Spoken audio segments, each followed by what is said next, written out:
Всем привет! Сегодня я вам расскажу, как сделать костер пищевой. Я вам сегодня покажу, как его правильно складывать. Для этого нам понадобится 2 бревна. И Андрей еще понадобится. Андрюха нам тоже понадобится, будет рубить бревна. Так, первое бревно готово у нас. Оно будет служить ребром первого костра. Теперь нам надо что с ним сделать?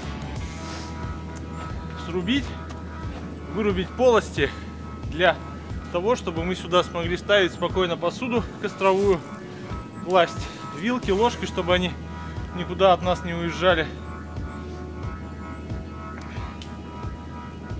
Этого можно не делать, но я считаю, для правильного пищевого костра это сделать необходимо.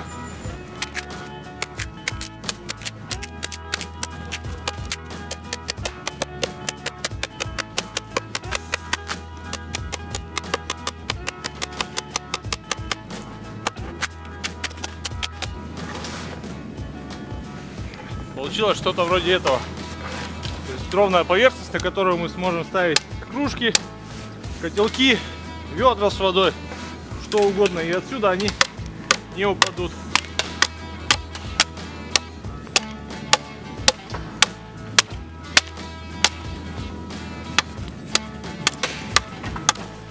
Итак, база для нашего костра готова. Видим 2 бревна, в центре полок.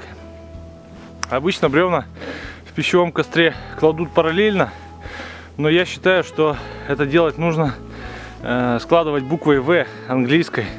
Таким образом жар будет идти направленно на место вашего отдыха, вот где мы как раз будем сидеть, а мы сидеть будем вот здесь вот сверху. Складываются они следующим образом.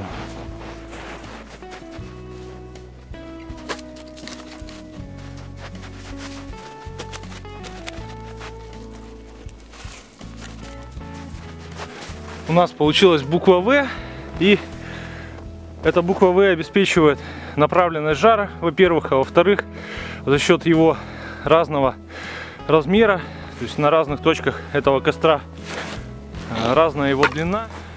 Эти плоскости на бревнах позволяют без проблем ставить на них котелки, чай, всякую посуду, никуда она отсюда не упадет.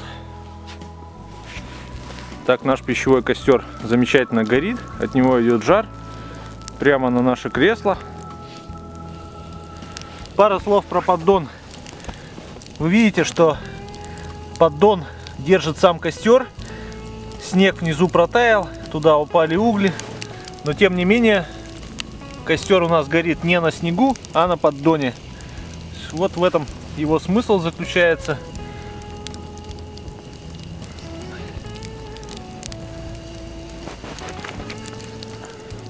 Итак, пищевой костер работает отлично. Вы видите, что на одну из плоскостей мы поставили котелок. В нем быстро вскипела вода, буквально прошло 3 минуты.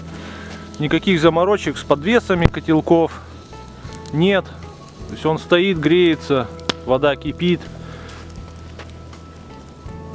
Это очень удобный костер, поэтому пробуйте, отписывайтесь. Если вам понравилось, ставьте пальцы вверх, подписывайтесь на канал, еще увидите много интересного.